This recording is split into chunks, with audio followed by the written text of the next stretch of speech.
Saya itu bukan pendemo atau apapun itu. Saya itu cuma untuk numpang lewat gitu kan. Saya pekerja, tapi dia orang nggak mau dengerin. Ini WA saya lihat aja, nggak mau, tetap saya ditarik keluar dan akhirnya ya digebukin.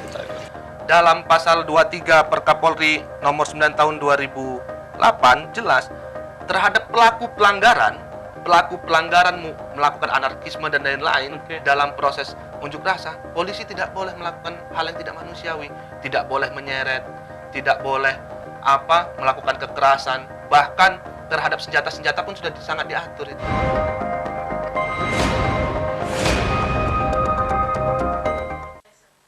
Halo, selamat siang pemirsa. Aksi demo menolak Undang-Undang Cipta Kerja Rabu 7 Oktober lalu menyisakan persoalan.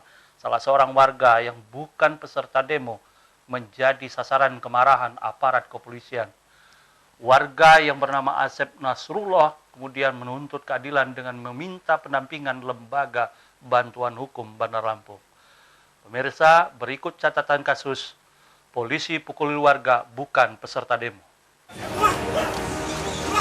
Pemirsa, dugaan salah tangkap dan penganiayaan ini terjadi saat berlangsungnya demo massa menolak Undang-Undang Cipta Kerja di depan kantor DPRD Lampung.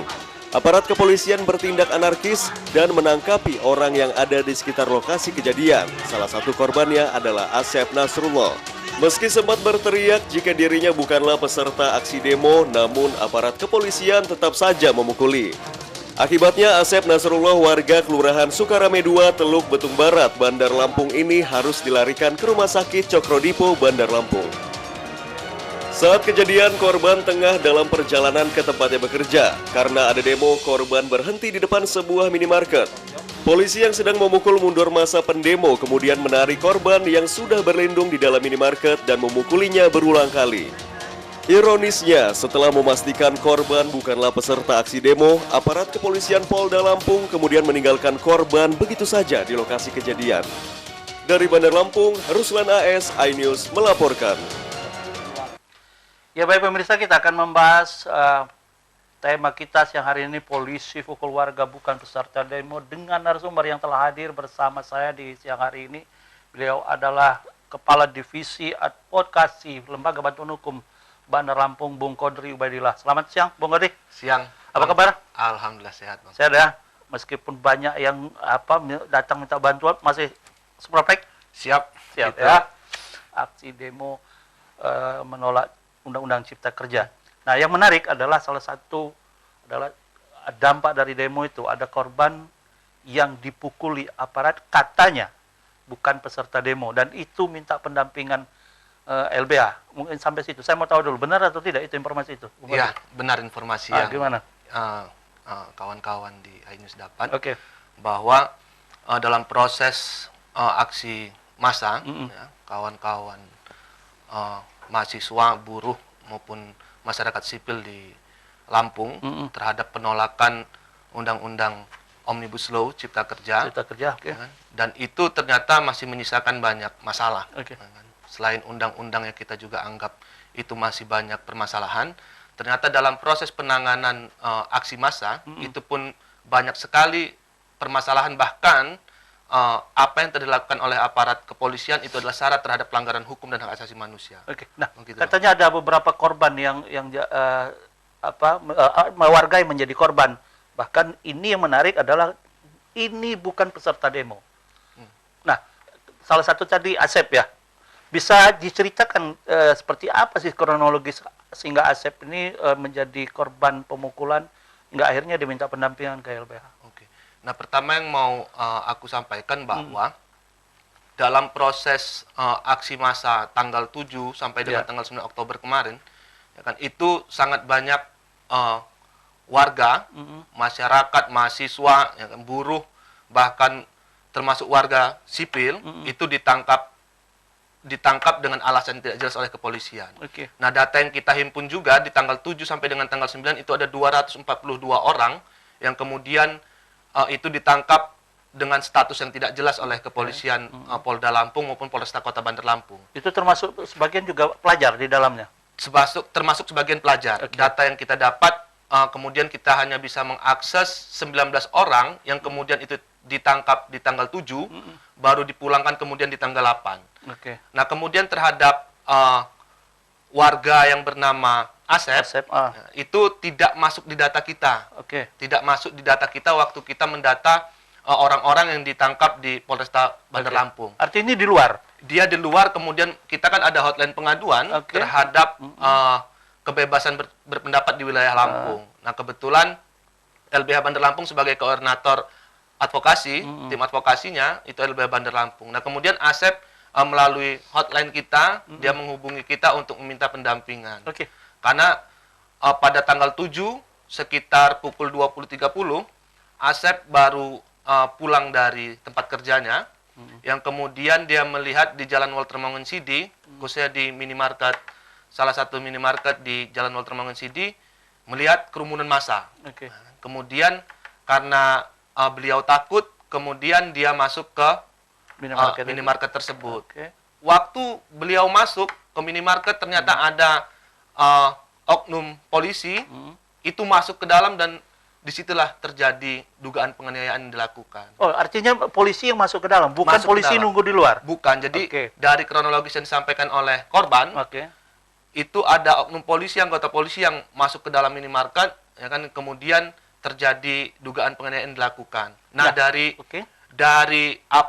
dari dalam minimarket itu kemudian baru dia diseret keluar, yang kemudian yang mungkin kawan-kawan juga sudah melihat videonya. Ya. Nah, video itulah yang kemudian si korban ini mengalami kekerasan berkali-kali. Ya, artinya dipukuli silih berganti sama petugas. Benar. Nah, kita mau tahu saat masuk ke minimarket ini Asep dalam rangka mencari perlindungan atau dia masuk karena mau belanja atau seperti apa sesungguhnya? Sebenarnya karena dia takut melihat kerumunan massa, Artinya mencari tempat perlindungan. mencari tempat perlindungan dia untuk masuk ke minimarket. Oke. Jadi dia takut, ya kan, dia takut karena kepolisian ramai, kemudian ada massa juga, akhirnya dia masuk ke minimarket. Tapi ternyata dia kita nggak tahu kenapa kemudian dia dipukul, ya kan, kemudian dia dianiaya oleh anggota kepolisian seperti yang viral di media sosial. Baik, pemirsa, kami juga sempat mewawancarai korban Asep Nasrullah yang sudah kami rekam sebelumnya.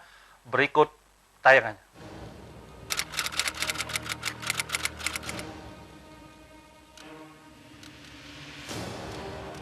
Saya tuh bukan pendemo atau apapun itu, saya tuh cuma untuk numpang lewat gitu kan. Saya pekerja, tapi dia orang nggak mau dengerin. Ini WA saya lihat aja, nggak mau, tetap saya ditarik keluar dan akhirnya ya digebukin ditarik.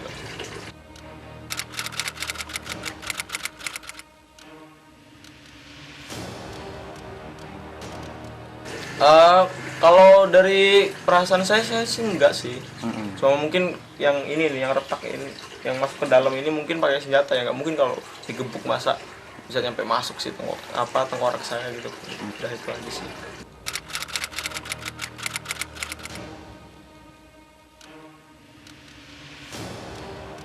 Langsung saya pulang sendiri setelah itu. Langsung pulang, habis itu saya di jalan ngerasa ternyata tengkorak saya masuk dan makin sakit itu kan. Akhirnya saya ke rumah sakit dibawa sama keluarga saya.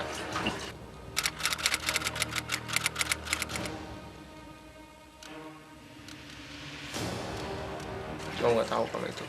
Karena soalnya saya sore itu sempat sama istri saya juga lewat situ, itu aman-aman aja dan nggak ada kegaduhan apapun kan. Jadi saya pikir saya lewat sana nggak apa-apa ya.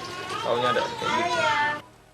Ya, itu tadi pemirsa tayangan kami terkait dengan pengakuan salah seorang korban yaitu Asep Nasrullah atas kejadian yang menimpa dirinya pada malam 7 Oktober ya 2020 pada saat aksi demo menolak Undang-Undang Cipta Kerja. Pemirsa, dialog masih akan kami lanjutkan, namun kita ikutin dulu pesan-pesan berikut ini.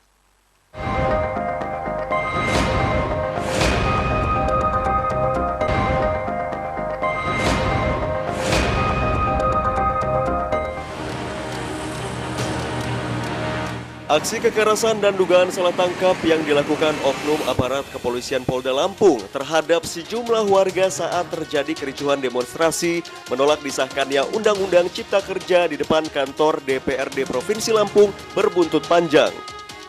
Salah satu warga bernama Asep Nasrullah yang menjadi korban dugaan kekerasan yang dilakukan oknum aparat kepolisian kembali dilarikan ke Rumah Sakit Bayangkara, Raja Basa, Bandar Lampung untuk menjalani perawatan setelah diketahui tulang kepalanya ada yang patah. Selain Asep Nasrullah, terdapat 3 warga lain yang juga melapor dan meminta bantuan hukum atas dugaan kasus salah tangkap dan penganiayaan yang dilakukan aparat kepolisian. Tindakan aparat kepolisian dianggap telah menyalahi aturan. Pasalnya, warga yang melintas maupun yang berada tak jauh dari lokasi kejadian mendapat tindakan anarkis oknum petugas Dalmas saat memukul mundur massa. Ya baik pemirsa, kita lanjutkan kembali dialog kita bersama Kepala Divisi Advokasi LBH Bandar Lampung, Bung Kodri Badillah. Bung Kodri, tadi menarik, itu hanya salah satu korban ya, Asep Saifullah. Katanya ada banyak korban yang terjadi dan sudah beberapa korban juga meminta pendampingan sama LBH. Boleh kita tahu selain Asep ini siapa aja korbannya? Jadi data yang kita dapat terhadap pengaduan dugaan kekerasan dilakukan oleh kepolisian, korban yang juga kemudian ditangkap oleh kepolisian dan juga ada dugaan mengalami kekerasan, ternyata sampai saat ini kendaraan motornya belum kembali. Oh, masih dalam di posisi ditahan atau? Nah, itu dia sudah mengkonfirmasi ke Polda Lampung maupun ke Polresta. Dibilang sama anggota kepolisian ya belum tahu barangnya. Artinya tidak jelas. Dia tidak jelas. Nah, ternyata itu menjadi problem kita juga. Nah, yang kemudian terhadap pengaduan kepada LBH Bandar Lampung, khususnya tim advokasi kebebasan berpendapat di wilayah Lampung, kita mendapat hampir 50 pengaduan, yang kemudian sampai hari ini sudah 4 orang yang sudah kuasa di kita, karena di situ ada indikasi kekerasan yang dilakukan oleh kepolisian, represivitas yang dilakukan oleh kepolisian di Provinsi Lampung. Bagaimana korbannya ada salah satu anak baru kelas 2 SMP. Dia juga ini yang anak SMP ini dari 4. Salah satu dari 4. Ya, yang sudah kuasa di yang kita. sudah kuasa. Oke. Nah, ini sangat miris juga, ya kan, bagaimana dia di Talang, ya, di dekat kantor dinas PU provinsi, kan ada minimarket juga. Dia baru mau beli kopi dan gula di orang tuanya, yang kemudian di situ dia juga ditangkap. Artinya ini bukan peserta demo. Dia bukan peserta demo. Dia hanya disuruh beli. Disuruh orang tuanya, dari keterangan anak dan juga orang tuanya, dia disuruh untuk beli gula dan kopi, yang kemudian dia mengalami kekerasan juga oleh kepolisian. Nah, itu yang harus juga ditindak tegas, ya kan, oleh kepolisian. Bahkan kita juga sudah meminta untuk Komnas HAM, ya, Komnas Anak untuk juga bisa investigasi. Baik, sebelum saya sampai ke sana, Bung Kodri, tadi ada sebutkan tadi satu korban juga yang motornya juga hilang. Nah, ini juga peserta demo atau bukan?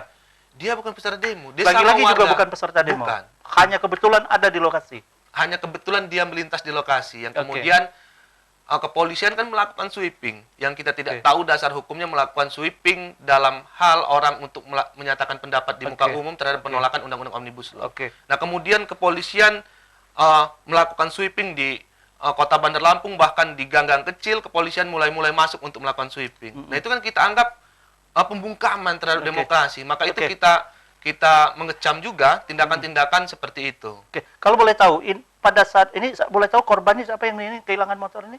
Nah, untuk korban mungkin karena masih dirahasiakan ya, karena itu belum selesai. Baik, tapi paling tidak kita tahu dia ini posisinya saat ada di mana dia ditangkap. Nah, waktu dia ditangkap, kebetulan dia lagi melintas di sekitaran Jalan Walter Mangonsidi. Oh, ya kan? Jalan Mangonsidi juga. Betul, di Jalan Walter Mangonsidi juga, yang kemudian dia bahasanya diamankan. Ya kan, kemudian dibawa ke Polda. Ya, dari keterangan beliau dibawa ke Polda, yang kemudian setelah itu dia dikeluarkan lagi, ya kan, setelah itu kendaraannya dia tidak tahu ada di mana sekarang. Bahkan dia minta klarifikasi ke... Artinya pada saat dia dibawa ke Polda ini kendaraan juga sudah tidak jelas? Kendaraan juga sudah tidak jelas di mana. Oke. Baik, selain itu ada juga tadi anak SMP, kemudian korban lain yang sudah minta pendampingan? Nah, terhadap beberapa korban lain termasuk ada anak dari Prengsewu juga. Ya, anak dari Prengsewu juga, itu yang kita juga lagi menunggu keluarga untuk hadir, karena beberapa hari yang lalu belum bisa untuk hadir karena ada ada kendala untuk dia hadir ke Bandar Lampung. Artinya ini juga bukan peserta demo. Nah, kalau yang dari PSIU kita belum tahu apakah dia peserta demo. Terlepas dia mau peserta demo atau tidak boleh dilakukan tidak manusiawi Ya, seperti ini. oke. Aja kita paling tidak kita bisa mendata dulu. Ini belum ketahuan apa dia peserta demo atau bukan. Betul. Tapi yang jelas ini warga Pringsewu Betul. yang kebetulan ada di Bandar Lampung. Itu dari keterangan keluarga dia ditangkap di Kupang. Di Kupang Tebak atau Kota ya, daerah Ya, Teluk ya. Teluk, di benar. daerah. Oke. Nah, itu 3, kemudian ada SMP, ada yang 1 yang kendaraannya yang hilang, kemudian ada Pringsewu. 1 lagi siapa? Itu sudah 4 orang. Oh ya, Asep ya, Asep. Benar. Nah, oke. Baik, Bung Kodri, ketika melihat persoalan yang ada ini, bagaimana LBH menanggapi kejadian yang sudah terjadi? Nah, terhadap korban Asep yang sudah kita dampingi, kita sudah buat laporan ke Propam Polda. Oke. Karena Asep sudah puasa di kita tanggal 12 Oktober. Tanggal 12 Oktober sudah puasa di LBH Bandar Lampung. Dan kita sudah buat pengaduan ke Propam Polda terkait dugaan penganiayaan, dan minggu Ini masih Asep ya? Masih Masih Asep. Asep, oke. Yang kemudian kita akan buat laporan dugaan tindak pidana umum terhadap penganiayaan yang dilakukan oleh kepolisian. Oke, Bung Kodri, kita masih menarik ini, terutama soal Asep, katanya juga sempat dirawat kembali, namun kita mau jeda dulu sejenak. Pemirsa, kami masih akan kembali setelah yang satunya.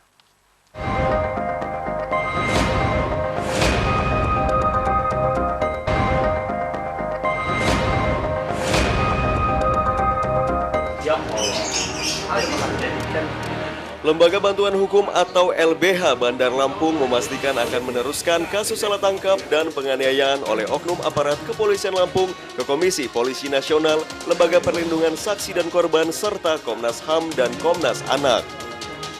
LBH beranggapan tindakan yang dilakukan aparat Kepolisian Lampung saat terjadi kericuhan demonstrasi menolak disahkannya Undang-Undang Cipta Kerja di depan DPRD Lampung di luar batas ketentuan yang ada. LBH Kota Bandar Lampung sendiri dikabarkan sudah menerima 50 laporan kasus dugaan salah tangkap dan penganiayaan yang dilakukan oknum aparat kepolisian. 4 orang diantaranya sudah menerima kuasa pendampingan. Dari Bandar Lampung, Andreas Afandi, iNews melaporkan.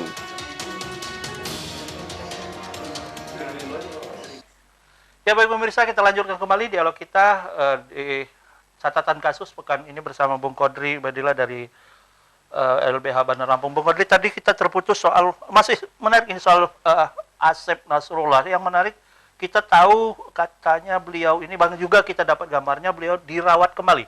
Benar. Kan sebelumnya dia dirawat di rumah sakit daerah Cokrodivo. Kemudian selang 2 hari kemudian dia dibawa lagi ke Bayangkara ya, rumah sakit Bayangkara. Itu kenapa?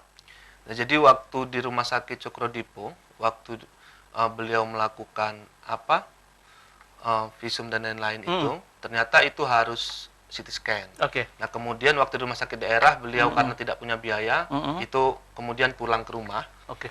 Yang kemudian 2 hari kemudian beliau melakukan CT scan di rumah sakit Bayangkara, Oke. ya kan, di mana biaya itu biaya pribadi korban, Termasuk di rumah sakit Bayangkara juga masih termasuk biaya Bayangkara pribadi. itu biaya pribadi Oke. beliau, gitu. Jadi CT scan sudah keluar, ternyata tulang tengkorak di depan tulang tengkorak kepalanya itu masuk ke dalam, Oke. dan itu kemarin harus dirujuk ke rumah sakit daerah Abdul Muluk atau rumah sakit Bumi Waras. Cuman itu belum lakukan karena terkait biaya dia masih sangat kekurangan. Oke, artinya ini rujuk ke rumah sakit umum mau dirawat kembali atau hanya karena untuk memastikan penyakit itu? Dan itu kalau dari keterangan korban itu harus ditarik atau dioperasi, kita nggak tahu. Artinya harus Harus ada tindakan medis, ya. harus ada tindakan medis terhadap itu. Baik, Bung Hodri, tentu ini keempat korban ini sudah menyerahkan nasib mereka di LBH ya. Apa tindakan LBH yang sudah dilakukan selain Asep ya? Ada 3 korban lain. Prinsipnya gini, LBH Bandar Lampung mendorong juga untuk terhadap proses penegakan hukum dan hak asasi manusia. Nah, kalau dari korban Asep itu kita sudah buat laporan ke Propam dan kita akan buat juga laporan dugaan tindak pidana penganiayaannya. Kemudian kita sudah buat surat untuk ke Komnas HAM, ya kan, LPSK, Komnas Anak dan Kompolnas terhadap dugaan dalam prosedural penanganan massa di Provinsi Lampung. Oke. Jadi LPSK, Kompolnas, Komnas Anak, Komnas HAM, dan yang sudah berjalan adalah di Propam. Polda. Oke. Sampai sejauh mana yang di Propam?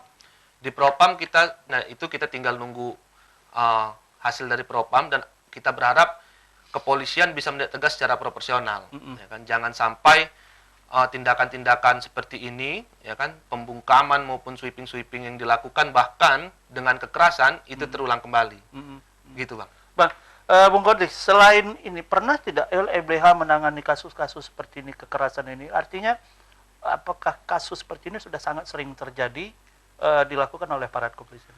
Dalam unjuk rasa maupun demonstrasi di Provinsi Lampung sudah sangat sering, ya, kepolisian bahkan secara umum di negara kita ini dalam proses unjuk rasa itu sudah sering terjadi. Bagaimana setahun yang lalu 24 September 2019 ya kan, ketika ada aksi massa juga penolakan terhadap undang-undang KPK, itu juga secara umum di negara kita secara nasional itu juga terjadi kekerasan oleh aparat, ya kan, gitu. Bahkan puncaknya ketika tanggal 7 sampai tanggal 9 terhadap penolakan Undang-Undang Omnibus Law, ini yang sangat besar yang kita alami terhadap kekerasan kepolisian. Nah, dari catatan yang LBH selama ini, apakah sejauh mana sih profesional lembaga kepolisian dalam menangani kasus-kasus yang dilakukan oleh oknum anggota mereka?